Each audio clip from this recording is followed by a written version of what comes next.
Kisah Kiai dan Santri. Bagian 46. Belajar ilmu agama jangan sembarangan. Setelah sholat subuh, aku, istri dan anakku telah meninggalkan desaku, dan titipan orang semua ku titipkan pada ibuku. Ibuku maklum dengan posisiku, jika aku lebih lama tinggal, itu akan menjadikanku malah tak bisa istirahat.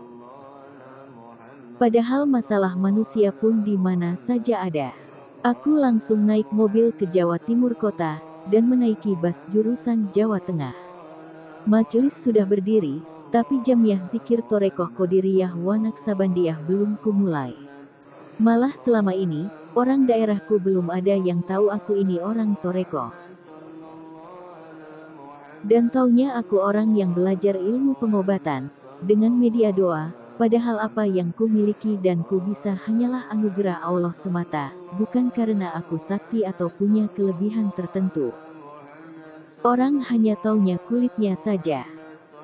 Apalagi sifatku yang tertutup dan tak pernah melakukan atau berlagak seperti orang punya ilmu, sehingga semua orang akan merasa aku seperti teman dan orang yang bebas lepas bisa diterima di setiap kalangan. Tapi Kiai Askan makin menggebu-gebu memusuhiku. Aku dibilang dukun prewangan lah, dikatakan tukang tiup botol dan airnya dijual, tapi semua orang yang pernah kutolong malah yang mendebat akan semua tuduhan Kiai Askan, karena memang aku tak pernah meminta apa-apa pada orang yang kutolong. Bahkan jika orangnya miskin dan payah hidupnya tak jarang pulang malah ku beri oleh-oleh. Sebab bagiku keikhlasan itu perlu bukti nyata, lepas luar dalam, tak mencari nama walau sebesar titik debu. Aku sampai memperingatkan orang-orang yang mendebat Kiai Askan. Kukatakan, jangan seperti itu, jangan didebat, itu tak baik. Kami tak rela. Kiai diburuk-burukkan, jawab mereka. Lah aku dijelek-jelekkan kan tak berkurang apa-apa, Kiai Askan juga menjelekkanku.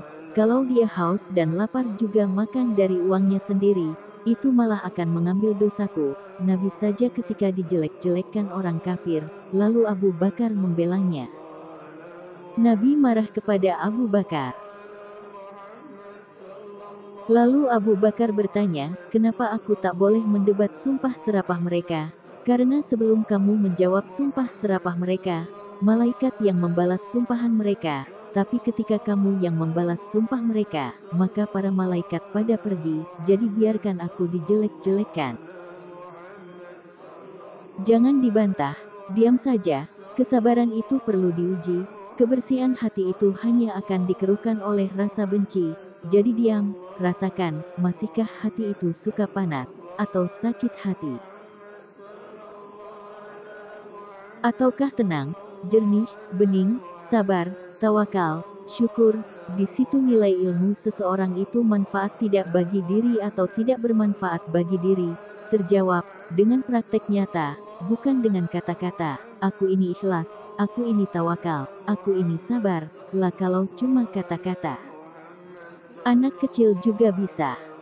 Alhamdulillah orang yang sebelumnya membelaku dan mendebat Kiai Askan kemudian perlahan sudah mau menuruti apa yang aku harapkan, berarti aku berhasil menanamkan kadar ilmu ke hati kepahaman mereka. Perlahan tapi pasti, setiap hari di majelisku ada orang yang mulai datang.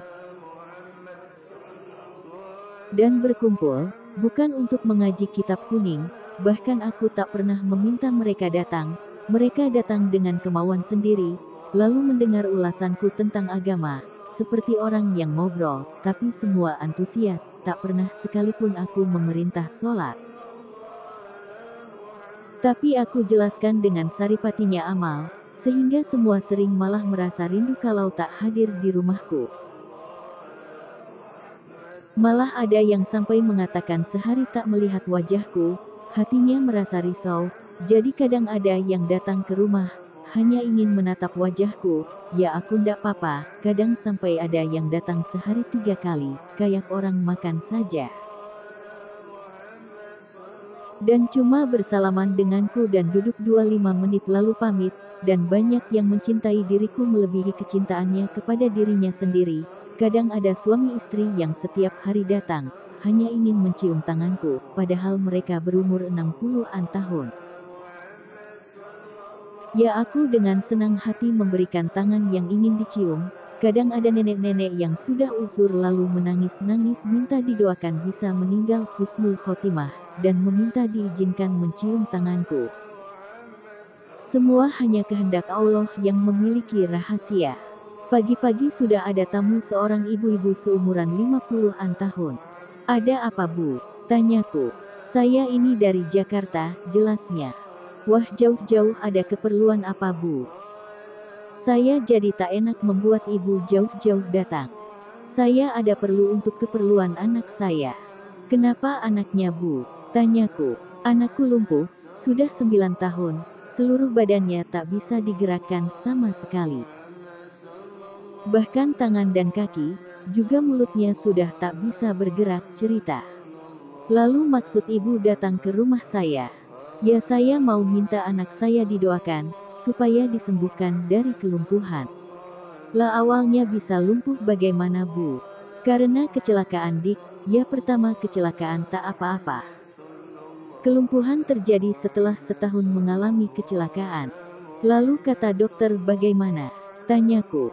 "Kata dokter urat saraf yang di punggung ada yang putus dan kejepit tulang," jawabnya. "Juga pernah dibawa ke pengobatan alternatif." "Ya kan sudah 9 tahun lumpuhnya, di mana ada tung. Ada pengobatan yang kami dengar, maka kami berusaha mendatangi, mari tuh Dik dilihat anak saya." "Walah, Bu, saya itu sebenarnya tak bisa mengobati apa-apa, jadi kalau saya datang ke rumah ibu di Jakarta, sudah jauh-jauh ya percuma. Tak akan membuat perubahan," jelasku. "Lalu saya bagaimana?" "Ya, ibu ku kasih air saja, nanti diminumkan dan dilapkan airnya ke seluruh tubuhnya," kataku. "Baik, Dik," katanya. Lalu ku beri air mineral, yang sebelumnya ku tiup dulu. Dengan meminta pada Allah kesembuhan untuk anaknya. Besoknya ibu yang kemarin datang lagi. "Gimana? Ada apa lagi, Bu? Kok ibu kemarin datang, sekarang datang lagi, apa gak jauh Jakarta?"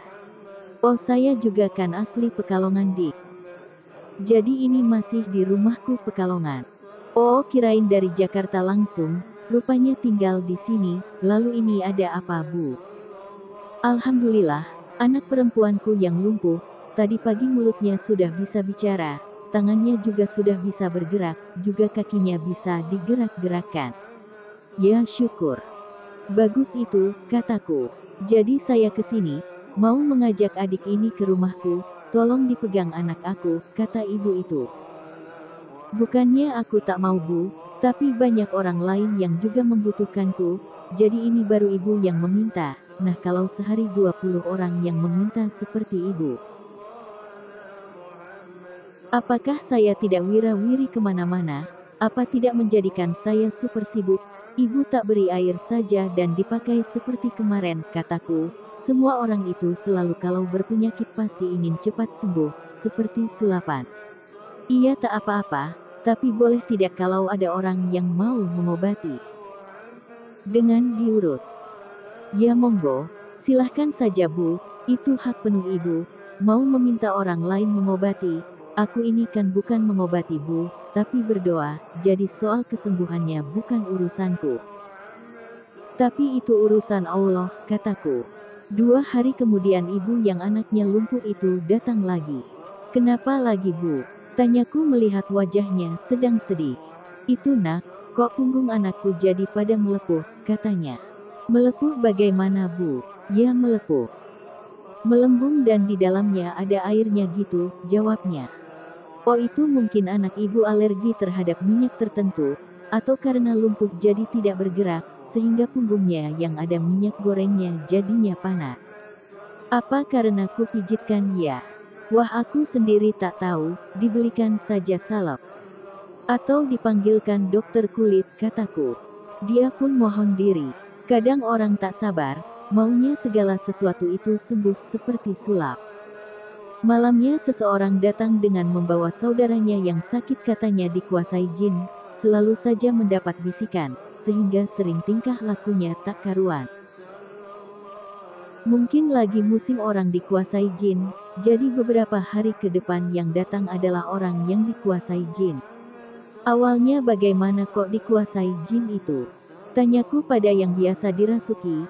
Dia masuk rumahku yang terpagar, maka jinnya tak berani masuk.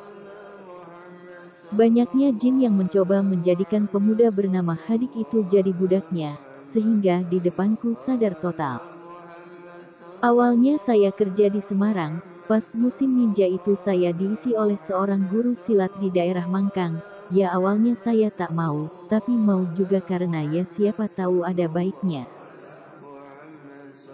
Maka setelah diisi, disuruh menelan kapas dan gotri yang katanya sudah dijampai, aku jadi berani, aku juga diberi ilmu yang kalau naik bus tak bayar, maka aku kemana-mana naik bus tak pernah bayar. Wah itu tak benar, ya kasihan sopir busnya dan kondekturnya dong. Lah kalau semua penumpang kayak sampean naik busnya tak bayar, apa gak sopirnya dan kondekturnya nangis? Kan mereka juga punya anak bini, lagian misal sampean jadi sopir busnya. Apa sampean mau semua penumpang yang naik bus gratis semua, kataku. Ya tidak, jawab Hadik. Kalau diri tak mau dirugikan orang lain, maka orang lain pun punya perasaan sama tak mau kita rugikan, jelasku. Apa ilmu yang ku amalkan salah? Sehingga aku dikuasai jin, tanyanya. Sebenarnya dikuasaimu itu bagaimana? Tanyaku balik. Aku ini sering mendengar bisikan, kalau aku harus ke suatu tempat, misal kemarin aku disuruh di Simpang 5 Semarang katanya akan ada yang memberi hadiah padaku. Lalu aku dari pagi sampai sore di Simpang 5 Semarang, tapi sampai sore aku tak menemukan apa-apa, maka aku melangkah pulang, tapi baru saja aku melangkah, ada bisikan katanya aku gagal, karena tak sabar, padahal hadiahnya baru datang 5 menit lagi, jelas Hadik. Hehehe, itu tipu daya jin. Mana ada orang mau memberi hadiah kamu, lah yang nabung di bank, dapat undian saja belum tentu dapat hadiah, itu hanya mau menaklukkanmu, agar kamu mau diperintah sekehendaknya jin, agar kamu jadi pijakan dia di neraka. Soal 5 menit dia bilang gagal, juga hanya akal-akalan dia. Misal baru nunggu 1 jam kamu kemudian balik juga akan dikatakan bisa 5 menit, 3 menit, agar ada penyesalan di hatimu, dan besoknya kalau disuruh kayak gitu mau. Dia manggut-manggut, tapi aku malah pernah disuruh menunggu di pasar Kedunguni. Dan katanya akan ada bos yang memberi uang diriku, tapi ya seperti itu aku katanya gagal karena tak sabar. Aku malah pernah disuruh berdiri di tepi laut Pekalongan sampai malam, katanya aku akan diberi uang yang banyak. Sebenarnya masalahmu itu cuma bisikan, seandainya aku menolongmu juga. Percuma, jika kau selalu mengikuti bisikan-bisikan itu ada 3. 1 khotir rohmani, artinya bisikan dari Allah, 2 khotir malaki atau bisikan dari malaikat, 3 khotir syaitoni yaitu bisikan dari syaitan, juga jin itu, sekalipun kau dibisiki untuk membaca Al-Quran. Atau disuruh sholat sekalipun, maka itu tak ada pahalanya. Menjalankan amal ibadah itu harus lillahi ta'ala, karena Allah ta'ala. Setiap niat puasa Ramadan, bukankah ujung-ujungnya lillahi ta'ala, artinya karena Allah ta'ala, ikhlas, bukan karena bisikan jin. Ya kalau sholat karena nuruti bisikan jin, artinya kalau jin tak nyuruh sholat, maka tak sholat, kalau jin yang nyuruh sholat, lantas sholat, ya nanti kamu di akhirat dak punya amal sama sekali, kamu akan diperintah oleh Allah meminta pahala pada jin, apa jin bisa memberi surga? Ya tidak sama sekali. Hadik diam saja, entah diam karena menyelami kata-kataku, atau karena pikirannya kosong. Sebenarnya seseorang itu cenderung apa yang membisikinya itu dianggap kebenaran, atau anak kecil yang bisa melihat hal gaib lantas dianggap kelebihan. Padahal itu malah akan mengganggu akidah, karena kemudian ada kebiasaan ketergantungan pada selain Allah. Padahal wa ma khalaqtul jinna wal insa illa liya'budun, manusia dan jin itu diciptakan untuk menghamba, jadi menghamba pada Allah, apapun itu kok menjadikan kita tak menghamba lagi pada Allah. Maka tandanya kita itu menyalahi dasar penciptaan atau rencana kita diciptakan. Seorang perempuan tua membawa anaknya yang dikatakannya dikuasai jin ke rumahku. Nama anaknya Jalal. Menurut ibunya, awalnya Jalal tidak apa-apa, lalu dipondokkan di Tegal Rejo, Magelang. Dan setelah menjalankan amalan Hizib Ghazali, maka perilaku Jalal mulai berubah. Suka marah-marah, kalau sudah meminta barang harus segera dipenuhi. Misal pengen motor baru pas jam 12 malam, maka seketika itu harus dipenuhi, ya sekalipun orang tuanya punya uang. Kan juga dealer motornya sudah tutup, Jalal tak mau tahu, dan terus marah-marah, apa-apa dibanting dan kemudian ketahuan kalau Jalal telah kerasukan atau hilang akal karena telah dikuasai jin. Ketika masuk rumahku, sama jinnya pun melepaskan diri, dan tak berani masuk. Karena rumahku terpagar gaib, bagaimana kau bisa dikuasai jin? Tanyaku. Tak tahu Ustadz, jawab Jalal. Kok tak tahu? Tanyaku lagi. Ya aku sendiri rasanya badanku lemah sekali, apa hizib yang ku pelajari tak benar? Tanya Jalal. Ya benar saja, siapa yang mengatakan tak benar? Cara mempelajari yang diharuskan di pondok yang tak benar, dan mengamalkan ilmu itu kan tak asal mengamalkan, tapi mengamalkan ilmu itu harus urut, kataku. Urut bagaimana Ustadz? Tanya Jalal. Ya urut dari pertama, dari dasar, kayak orang bangun rumah itu harus urut. Digali pondasi disesuaikan rumah yang akan dibangun, lalu dibuat pondasi dari kor-koran yang kokoh kuat, pondasinya ditunggu kering, artinya pondasi diistiqomahkan, jadi menetap, kering kukuh kuat setelah diyakini pondasi kering dan telah diyakini telah benar-benar kering, baru ke atas. Penguat dinding dicor, tiang-tiang dibentuk dicor, agar teguh dan kuat, lalu dibangun dindingnya disesuaikan dengan rancangannya, sampai terus selesai semua dan sampai gentengnya, kalau tiba-tiba, dibangun temboknya, lalu genteng, baru pondasi digali tanahnya. Ku yakinkan akan banyak orang terkubur oleh rumah itu, sama dengan amalia ilmu, akhirnya jika pembangunannya terbalik-balik, maka ku pastikan akan banyak orang stres dan dikuasai jin. Apapun di dunia ini, harus urut, itu aturan Allah, atau dinamakan sunatullah.